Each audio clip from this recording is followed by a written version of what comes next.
Good afternoon, film fans.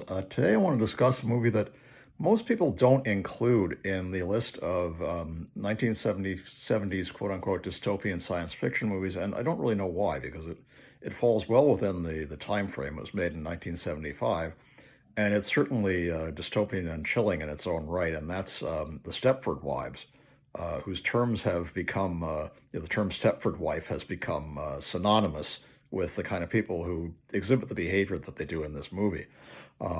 It's very chilling and it's weird. It's also a bit satirical.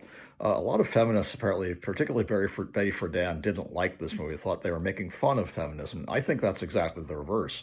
I think the movie is holding up the kind of toxic masculinity which brought about the need for the feminist movement, rightly so, particularly given the kind of behavior that the men exhibit in this movie, which I think was, somewhat typical of the time period.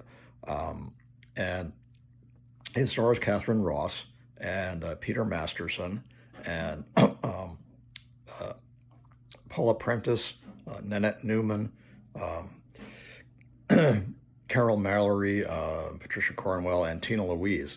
And it's set in, it's about a story about a New York City photographer named Joanna Eberhardt and her husband, Walter, who is a copyright attorney. And they moved from New York City with their child, who was played by Mary Stuart Masterson, of all people. I think this was her first film role, or one of them. And it was written by William Goldman from Ira Levin's novel of the same name, and directed by Bryan Forbes, who was mostly a television director. But it takes place that these couple moves from New York City to the fictional town of Stepford, Connecticut, which is in the real Fairfax County, Connecticut.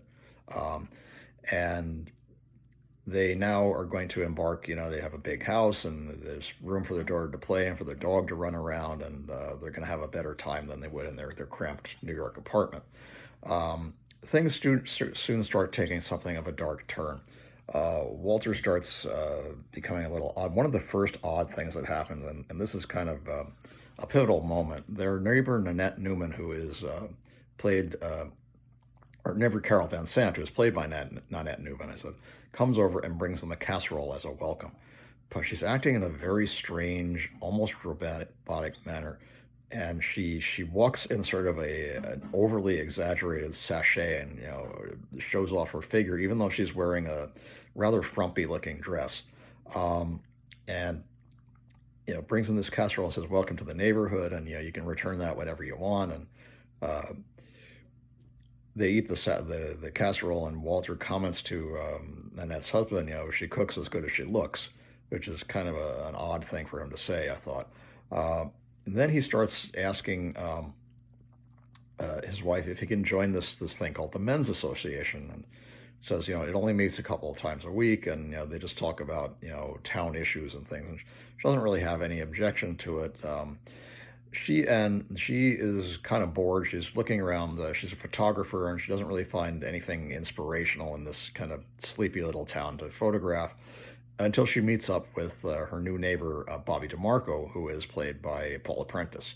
And she is sort of a kindred spirit. She's also bored and finds the people of the town very dull. And early on, there's a newspaper columnist interviews Joanna about, what she likes and what she misses about the city. And Bobby DeMarco, makes friends with her very easily, and they kind of become a duo, and they're going around doing things. One of the things they try to start a quote-unquote consciousness raising group, and DeMarco says, "You mean a bitch session?" She says, "No, I meant a consciousness raising group." She gets together with some of these other women, like her neighbor Kit Sunderson, who is played by Carol Mallory, and Judith Baldwin, played by Patricia Cornwell, and they're trying to get them to talk about, well, what is it, what are the issues that you're interested in talking about? Do you want to discuss anything? You can discuss anything, your husband's, whatever. Well, they all start talking like television commercials. One of them, Kit Sunderson, starts going on and on about this spray starch and how wonderful it is. Another one starts talking about, cleaning products, and just Joanna and Bobby are looking at each other like, what the heck is wrong with these people? All they want to do is talk about, domestic issues. And they figure, well, maybe it's just the country. That's the way people are out there. Another kind of interesting incident, they're in the pharmacy, and the pharmacist is this like little nebbish kind of guy. And his wife is like gorgeous. She's stunning. Is like stunning, buxom blonde. And she's, talking to him in sort of a sultry manner. Howard, are you coming? And in kind of a seductive tone. And they can't figure out, how those two, got together.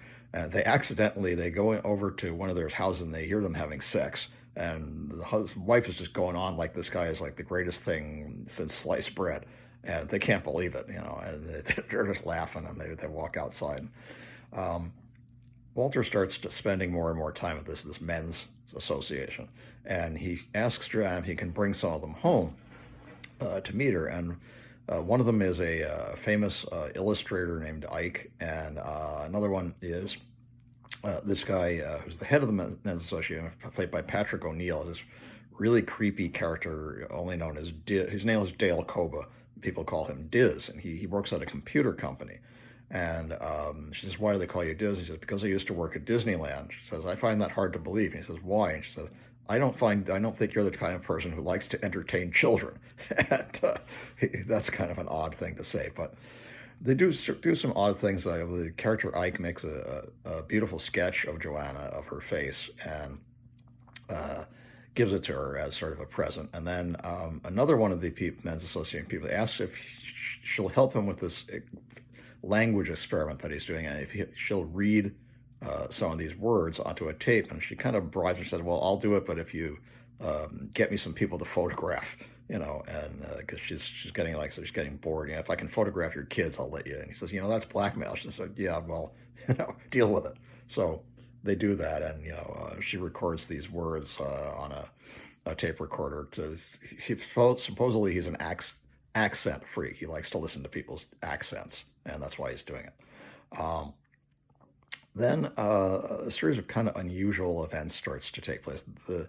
Their dog is prowling around the men's association at night, and suddenly he just disappears, and nobody knows where he went, and nobody can find him.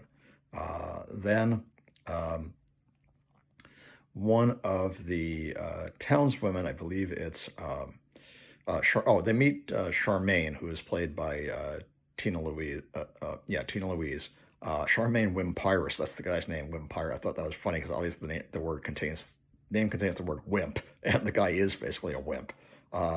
And she's telling him all these things about him, like he got her a rubber suit in London.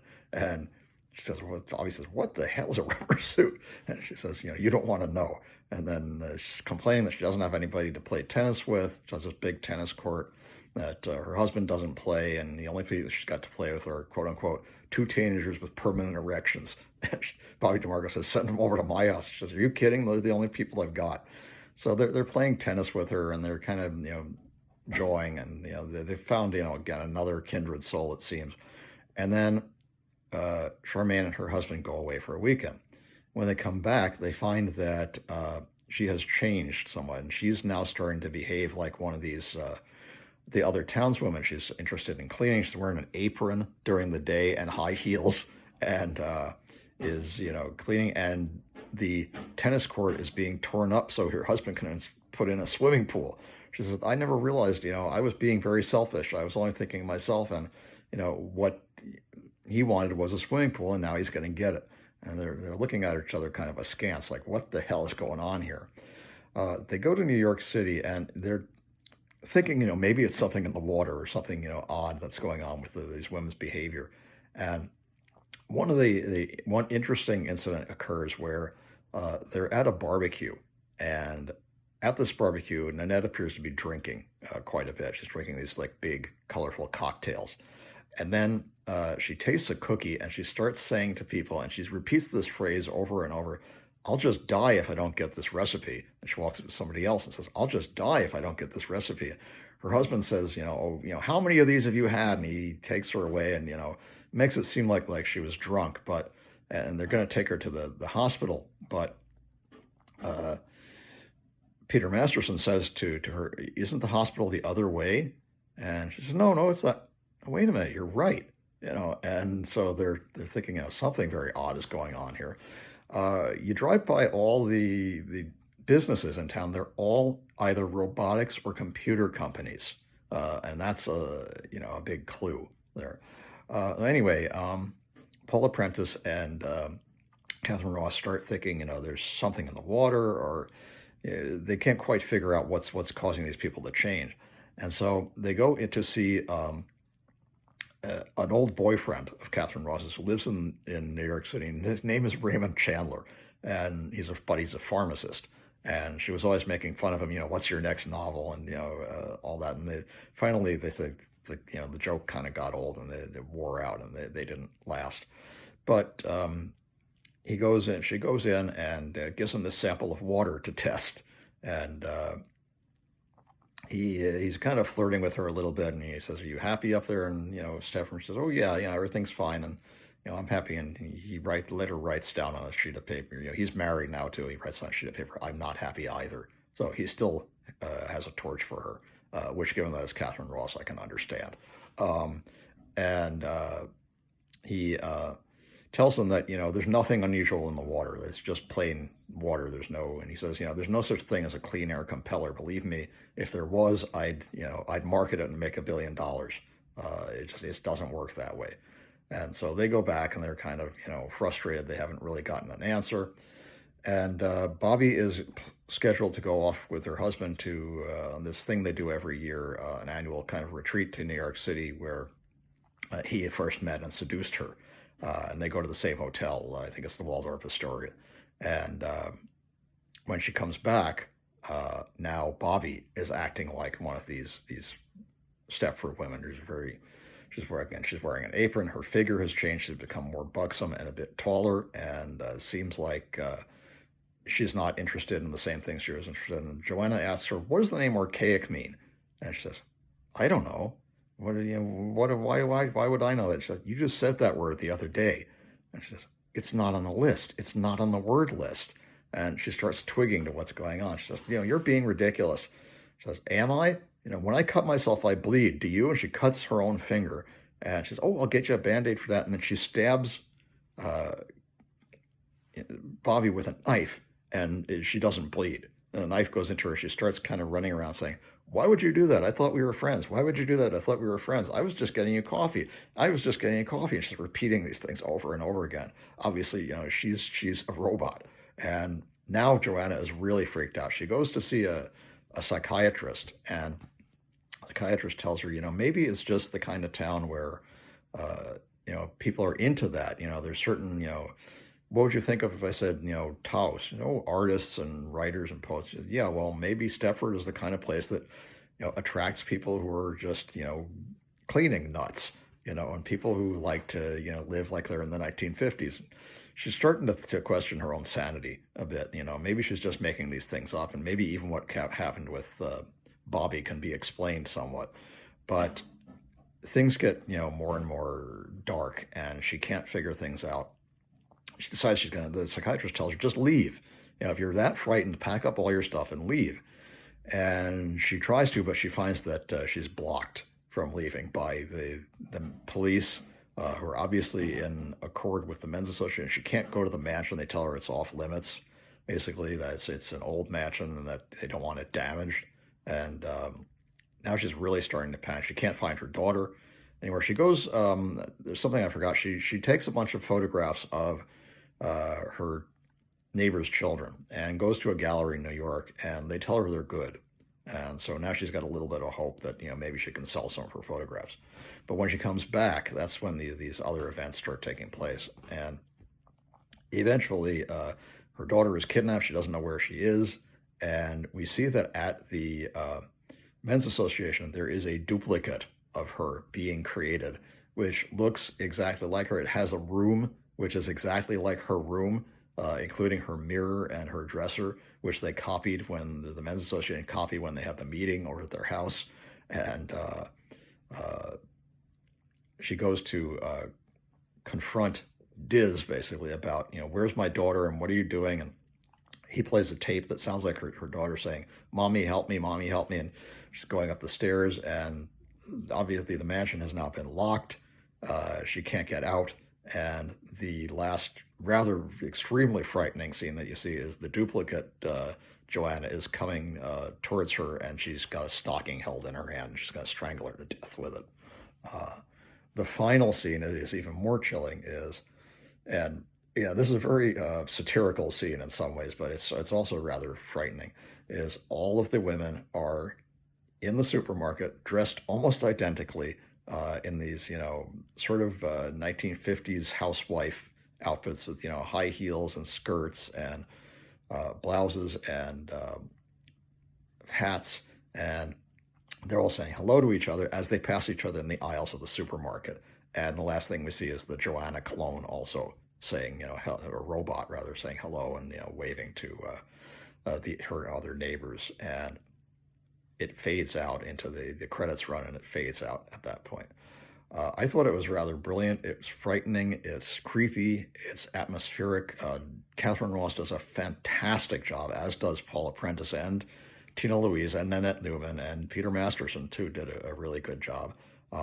And I think and Patrick O'Neal. Patrick O'Neal was wonderful as the bad guy. Really, really creepy. He was always good in villain roles, and I remember he played one on The Invaders too, and it was really good. I highly recommend it. It's a strange movie. It's funny, it's satirical, and yet dark and frightening as well.